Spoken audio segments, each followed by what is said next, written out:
আসসালামু আলাইকুম।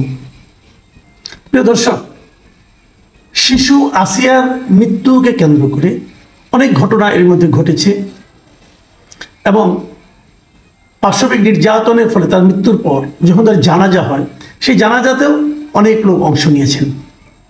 এর মধ্যে জাতীয় নাগরিক পার্টি তার দুই শীর্ষ পর্যায়ের নেতা সার্জিস আলম এবং হাসনাত আবদুল্লাহ, ওনারাও সেই জানাজায় অংশ নিতে ঢাকা থেকে গিয়েছিলেন এবং ওনারা গিয়েছিলেন একটা হেলিকপ্টার করে। এই হেলিকপ্টারে ওনাদের যাওয়ার ঘটনাকে কেন্দ্র করে সোশ্যাল মিডিয়ায় নানা ধরনের ভিডিও এবং নানা ধরনের আলোচনা হয়েছে। এটা দুদিন আগের ঘটনা। আমিও দেখেছি ওনারা একটা হেলিকপ্টার থেকে নেমে হেঁটে আসছেন এবং আমার কাছে মনে হয়েছে এটা কোনো ভাড়া করা হেলিকপ্টার নয়, এটা একটা সরকারি হেলিকপ্টার। পুলিশের হতে পারে, র্যাবের হতে পারে, অথবা আর্মিরও হতে পারে, বিমান বাহিনীর হতে পারে, আমি ঠিক জানি না কার। ওরকম দেখে মনে হয় যেটা ভাড়ায় যে হেলিকপ্টারগুলো চলে বাংলাদেশে, সেগুলো এটা নয়। তো এটা নিয়ে যখন কথা হয়, আমাকে অনেকে বলেছিল এটা নিয়ে যেন আমি কিছু একটা বলি করি, তো আমি আগ্রহ দেখাইনি। এই কারণে, দেখুন, আসিয়ার জানাজা তারা অংশ নিতে গিয়েছেন, যেভাবে পারেন গিয়েছেন। আমরাও কিন্তু অনেক সময় এরকম করি। যদি ভাড়া করা হেলিকপ্টার হতো, আমি প্রশ্ন করতাম যে ভাড়া এত টাকা পেলেন কোথায়। আমি যে প্রশ্ন সবসময় করি, তো একটা সরকারি হেলিকপ্টারে জায়গা পেয়েছে, চলে গিয়েছে, এটা তো হতেই পারে। এটা নিয়ে কিন্তু আমার কোনো বক্তব্য নেই। ওখানে যাওয়াটা হলো ইম্পর্টেন্ট। একটা হেলিকপ্টার যাচ্ছে, সরকারের একটা হেলিকপ্টার, জায়গা আছে, যদি উনি রিকোয়েস্ট করেন যে ভাই আমাকে নিয়ে যাবেন, তো নিয়ে যান, নিয়ে গেলো, এতে কোনো সমস্যা আমি দেখি না। কিন্তু কাজে এটা নিয়ে আমাকে অনেকে বলার পরও আমি এটা নিয়ে কোনো ভিডিও করিনি। এটা হতে পারে। এখন এটা তো ঠিক, আপনি চান আর না চান, আপনি মানুন আর না মানুন, পছন্দ করুন আর না করুন, এটাই সত্য যে জাতীয় নাগরিক পার্টি একটা কিংস পার্টি। সরকারের সঙ্গে এই পার্টির সম্পর্কটা খুবই ভালো। সরকারের থেকে নানা ধরনের ছাড় দেয়। এরা কিন্তু এখনো নির্বাচন কমিশনের নিবন্ধিত রাজনৈতিক দল নয়। তারপরও যখন নাকি জাতিসংঘের মহাসচিবের সঙ্গে বৈঠক হয়, অনেক নিবন্ধিত পার্টি দাওয়াত পায় না, কিন্তু এরা দাওয়াত পায়। তো বোঝাই যায় সরকার এদেরকে পছন্দ করেন, সরকার এদেরকে নানা ধরনের সুযোগ সুবিধা দিতে চান এবং দিয়ে থাকেন। তো সেই বিবেচনা তারা যাবে, এটা তো আমরা ধরেই নিয়েছি যাবে। আমরা তো এই সরকারকে এখন আর নিরপেক্ষ আমি পক্ষে মনে করি না। আমি মনে করি এই সরকার এই পার্টিটার প্রতি খুবই পক্ষপাতদুষ্ট আচরণ করে থাকে এবং হয়তো আগামীতেও করবে। যাক, সেটা অন্য প্রসঙ্গ, এটা নিয়ে আমি আগেও কথা বলেছি, হয়তো আগামীতেও বলবো। কিন্তু তারপরে আমি মনে করেছি এই হেলিকপ্টার কাণ্ড নিয়ে আলোচনা না করাই ভালো। আমি আলোচনা করিও নি, আর আমি অত বেশি আলোচনা করতেও চাই না। এত বিষয় কোথায় পাই, এত বিষয় নিয়ে কীভাবে করবো? যাই হোক, কিন্তু এটা নিয়ে আজকেই আলোচনা করবো। আজকে আলোচনা করবো কেন, যে গতকালকে এই সার্জিস আলম এই ঘটনাটাকে কেন্দ্র করে একটা ফেসবুকে স্ট্যাটাস দিয়েছেন। এই ফেসবুক স্ট্যাটাসটা পড়ে সত্যি বলতে গিয়ে আমার খুবই মন খারাপ হয়েছে। আমি ভাবতে পারিনি যে এই লোকগুলো এতটা ঔদ্ধত্যপূর্ণ আচরণ করতে পারে। আমি ভাবতে পারিনি, বিশ্বাস করেন, আমি ভাবতে পারিনি। আমি শুনেছি যে সার্জিস আলম নাকি একসময় ছাত্রলীগের রাজনীতির সঙ্গে জড়িত ছিলেন এবং তার কথাবার্তার মধ্যে ওই ছাত্রলীগের লিডারদের মধ্যে যে ঔদ্ধত্যটা ছিল, আমি তা দেখতে পেয়েছি। উনি মানুষকে জ্ঞান দেওয়ার চেষ্টা করেছেন। আমি কয়েকটা জায়গায় বিশাল উনি একটা স্ট্যাটাস দিয়েছেন এবং সেই স্ট্যাটাসের প্রায় 550 ওয়ার্ডের মতো, শব্দের মতো বিশাল স্ট্যাটাসের একটা উনি দিয়েছেন। উনি এখানে প্রথম থেকে বলেছেন, যখন শুরুটা কীভাবে করেছেন, চলেন সোজা সাপটা কিছু আলাপ করি। ওই যেটা নিয়ে আপনারা আলাপ করছেন, সেই ফুটেজ নিয়ে, এক ধরনের অ্যাটাকিং অ্যাটিচিউড। এটা তো ঠিক না। এটা উনি কার সঙ্গে কথা বলতেছেন? পাবলিকের সঙ্গে। তারপরে উনি নানা হয়ে বর্ণনা করলেন কিভাবে আসামিকে দ্রুত গ্রেফতার করতে হবে, কিভাবে এটা তাড়াতাড়ি বিচার করতে হবে, এই ব্যাপারে তারা কিভাবে সরকারকে বলেছেন, এই কথাগুলি আলোচনা করলেন। এবং উনি ভাবখান এরকম যে উনি বলেছেন, অবশ্যই ব্যাখ্যা করেছেন যে আমার কারণেই হয়েছে তা না, হয়তো অন্যরাও বলেছে, কিন্তু উনি যে বলেছেন বিশাল একটা কাজ করেছেন। কিভাবে আইসিইউতে গিয়েছেন, সিএমএইচে গিয়েছেন, দেখা করে চেষ্টা করেছেন, অনেক কাজ উনি করেছেন এই ব্যাপারে। উনি একাই করেছেন, আর কেউ করেনি বোধহয়। এটা এইভাবে উনি বলেছেন। আমি ওগুলো নিয়ে আলোচনায় গেলাম না। শুনুন তারপরে কি হয়েছে। উনি কিভাবে হেলিকপ্টারে উঠলেন, সেনাবাহিনী র্যাব থেকে পরিবারের জন্য বরাদ্দকৃত হেলিকপ্টার, পরিবারের জন্য বরাদ্দকৃত হেলিকপ্টারে যখনই একাধিক সিট খালি থাকার কথা শুনেছি, তখনই মাগুরায় গিয়েছি, এটা উনি বলেছেন। আচ্ছা, হেলিকপ্টারের একটা সিট যদি খালি থাকে, আমি যদি বলতাম আমাকে নিয়ে যান, নিয়ে যেত।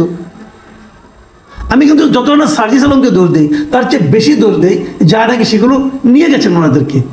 ওনারা তো একটা পলিটিক্যাল পার্টি, অন্য একটা পলিটিক্যাল পার্টির লোক যদি বলতো আমি ওখানে যেতে চাই, সিট খালি আছে, আমাকে নিয়ে যান, ওনারা নিয়ে যেতেন। তবে যে অংশটুকু নিয়ে ওনার স্ট্যাটাসের যে অংশটুকু নিয়ে আমার মূলত আপত্তি, সেগুলো আপনাদের আমি একটু পড়ে শোনাই। উনি লিখেছেন, এই পুরো ঘটনার মধ্যে সর্বশেষ অংশটুকু আমি ফেসবুকে দিয়েছি এবং ফেসবুকে দেওয়া অংশটুকুকে সামগ্রিক মনে করে মিডিয়া এবং কিছু পাবলিক জাজমেন্ট করা শুরু করলো। মানে উনি যে এর আগে আইসিইউতে দৌড়েছেন, সিএমএইচে গিয়েছেন, সরকারের উপদেষ্টাদেরকে বলেছেন যে আইন চেঞ্জ করার জন্য, এগুলো আমরা দেখছি না। আমরা কেবল দেখছি ওই যে উনি হেলিকপ্টার থেকে নামলেন, ওই যে ফুটেজটুকু উনি আপ করেছেন, এটুকু দেখে আমরা নাকি জাজমেন্ট শুরু করেছি। মিডিয়া জাজমেন্ট শুরু করেছে, পাবলিক আমরা জাজমেন্ট শুরু করেছি। তারপরে উনি আরো বলছেন, শুনেন, তার মানে আমরা যতটুকু সোশ্যাল মিডিয়া কিংবা গণমাধ্যমে প্রকাশ করি ততটুকুই হচ্ছে বলে আপনারা মনে করেন এবং সেটাকে পুরো ঘটনা ধরে জাজমেন্ট শুরু করেন। অর্থাৎ আপনারাও আসলে ফুটেজের দিকেই তাকিয়ে থাকেন, আবার যদি কোনো কিছু না দেই তখন মনে করেন কিছুই করা হয়নি। কি অদ্ভুত। তারপর লিখেছেন, দিলে বলেন ফুটেজমুখী আর না দিলে বলেন কিছুই করিনি, কিছুই করেনি। আপনাদের এই ডাবল স্ট্যান্ডার্ড কবে একটা সিঙ্গেল স্ট্যান্ডার্ডে পরিণত হবে? বোঝাই যায় সার্জিস আলম খেপে গিয়েছেন। উনি খেপে বলছেন যে আমরা যারা নাকি জাজমেন্ট করছি আমরা একটা ডাবল স্ট্যান্ডার্ডের লোক। ডাবল স্ট্যান্ডার্ড মানে যদি ওনারা ফুটেজ না দেন তাহলে আমরা মনে করি ওনারা কোনো কাজ করেননি, আর যদি ওনারা ফুটেজ আপ করেন তখন আমরা কেবল মনে করি ওনারা কেবল ফুটেজে যতটুকু দেখা যাচ্ছে ততটুকুই করেছেন। এটা হলো আমাদের ডাবল স্ট্যান্ডার্ড। উনি হাহাকার করছেন, আফসোস করছেন যে আমাদের এই ডাবল স্ট্যান্ডার্ড কবে সিঙ্গেল স্ট্যান্ডার্ড হবে। বুঝেন কত বড় নেতা সে, যে ওনাকে আমরা কিভাবে বিচার করছি। আরে ভাই সার্জিস আলম সাহেব, একটা কথা বলি, মিডিয়ার কাজটা কি বলেন তো? বুঝেন, মিডিয়া ধরেন একটা মিটিংয়ে আপনি মনে করুন 32টা ইস্যু নিয়ে কথা বলছেন, মিডিয়া কোনটাকে দেখাবে? 32টা দেখাবে? তাহলে তো পুরো পত্রিকা আপনি ছাড়া আর কারো কোনো নিউজ আসবে না। মিডিয়াদের পলিসি অনুযায়ী যে জায়গাটুকু আপনার যে জায়গাটুকু কোট করা প্রয়োজন মনে করবে কেবল ততটুকুই করবে, বাকিটুকু তারা ধরবেই না। এটা সারা দুনিয়ার মিডিয়ার নিয়ম। ধরেন মিডিয়া আলাপ বাদ দেন, আমি আপনার মিটিং শুনতে গেলাম, মিটিং শুনে বাসায় আসলাম, এসে আমার ছেলে আমার মেয়ে অথবা আমার ভাই আমাকে জিজ্ঞাসা করলো যে মহান নেতা সার্জিস আলম সাহেব কি বললেন, আমি কি আপনার পুরোটা ভাষণ ওনাকে নতুন করে শোনাবো?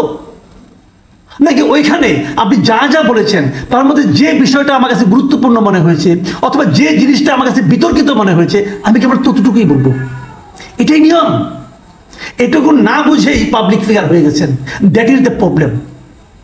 এটাই সমস্যা। সময়ের আগেই পাবলিক ফিগার হয়ে গেছেন। পাবলিক ফিগার হওয়ার জন্য যতটুকু ঘাত প্রতিঘাতের মধ্য দিয়ে যেতে হয় সেটা তো জান নাই, চট করে হয়ে গেছেন এবং মনে করছেন পৃথিবীর সমস্ত লোক আপনার প্ল্যান অনুযায়ী চলবে, আপনার চিন্তা অনুযায়ী চলবে। আবার এই ধীর স্থিরতা নিয়ে, এইটুকু সহ্য ক্ষমতা নিয়ে একটা পার্টিও খুলে বসেছেন, পার্টির নেতাও হয়ে গেছেন, সামনে নির্বাচনে যেতে ক্ষমতাও যেতে চান। সার্জিস আলম, দুনিয়াটা এত সহজ না ভাই। আরেকটু পরিশ্রম করতে হবে, আরেকটু ধৈর্য ধারণ করা শিখতে হবে, আরেকটু পাবলিককে আরো একটু সম্মান করা শিখতে হবে। সম্মানটা করতে ভুলে যাচ্ছেন বারবার। দেখেন আপনি আরো কি লিখেছেন। তিনি লিখেছেন ওই আপনারা একটা আগে পৌঁছার আগে ওখানে একটা রুমে বসেছিলেন, ওখানে বসে মোবাইল টিপেছেন, এটা নাকি কে ছবি তুলেছে, এটা দেখেও আপনার আপত্তি। আপনি বলেছেন ওই সময় কেউ ছবি তুললো এবং কালের কণ্ঠ একাধিকবারের মতো এবারও অপেশাদারিত্বের পরিচয় দিয়ে তাদের অনলাইন পোস্টে সেটা প্রকাশ করলো। কালের কণ্ঠ যেটা প্রকাশ করেছে সেটা অপেশাদারিত্ব, এটা বিচার করা আপনি কে ভাই? আপনি কে? আপনার বাবার দাদার বয়সী লোক কালের কণ্ঠে বসে চাকরি করে, আপনার যত বয়স তার চেয়ে বেশি বছর ধরে তারা সাংবাদিকতা করে, তারা জানে সাংবাদিকতা পেশাদারিত্ব কাকে বলে। আপনি সার্জিস আলম তাদের শিখেতে আসেন না, দুদিন পরে আপনি যাবেন কালের কণ্ঠের কাছে, যখন নাকি কিংস পার্টির কিং না থাকবে তখন আপনি যাবেন একটা প্রেস লিস্ট দিয়ে, ভাই আমার প্রেস লিস্টটা একটু ছাপিয়ে দেন। রাজনীতি করতে আসছেন, বড় কঠিন জায়গায় আসছেন। বললাম তো বিনা পরিশ্রমে গুরুত্ব পাওয়া শুরু করেছেন, তো এখনো টের পান নাই দুনিয়াটা কেমন। আবার দেখেন আপনারা কি বলেছেন, পেশাদারিত্ব শিখাচ্ছেন আপনি। এই আচ্ছা, নিজের বিবেককে জিজ্ঞাসা করেন, 1.5 ঘন্টা কোথাও বসে থাকলে অন্তত কয়েক মিনিট আপনার ফোনের নোটিফিকেশন চেক করতেন কিনা? যদি করেন তাহলে আপনাদের ওই ভিউখোর মনোভাব বন্ধ হবে। কবে পেশাদারিত্বের পরিচয় দেওয়া শুরু করবেন? এটা কোনো কথা? আপনি নোটিফিকেশন চেক করেন, সমস্যাটা কি? আমিও তো করি, সবাই করে। এখন ওই নোটিফিকেশন চেক করার পার্টটা যদি কেউ ছবি তুলে দেয়, দিতেই পারে, এটা তার ব্যাপার। ওটাকে লোকে কিভাবে দেখবে না দেখবে এটাও তাদের ব্যাপার।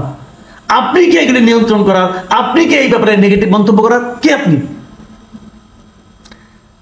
শেষ কথাটা আপনি যে লিখেছেন সেটুকু আমি পাবলিক একটু পড়ে শোনাই আমার দর্শকদেরকে। আপনি লিখেছেন, শুনুন, ঘরে বসে থেকে সোশ্যাল মিডিয়ায় জাজমেন্টের বড় বড় অ্যানালাইসিস কপচানো যায়, শব্দটা খেয়াল করুন, কপচানো যায়, কিন্তু যাদেরকে আপনারা সুযোগ পেলেই নানা বিশেষণে বিশেষায়িত করেন, যে কোনো ফরম্যাটে যে কোনো সীমাবদ্ধতা নিয়েই হোক না কেন, দিন শেষে তারাই মাঠে দৌড়ায়। আহারে, আপনারাই মাঠে দৌড়ান আর সবাই মাঠে বসে বসে ঘুমায়, ঝিমায়।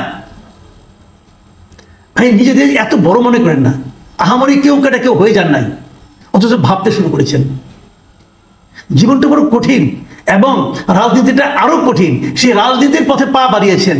আর এত অসহিষ্ণু হলে চলবে? সবাই মাঠে দৌড়ায়, সবাই।